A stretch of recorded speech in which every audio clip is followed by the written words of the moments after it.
How to log out your account on BYDFi application.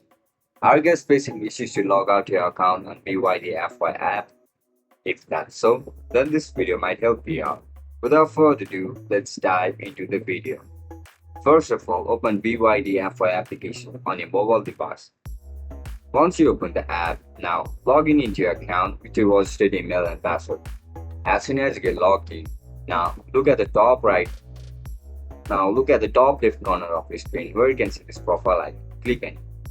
After you click on it, look at the top right corner, tap on settings icon.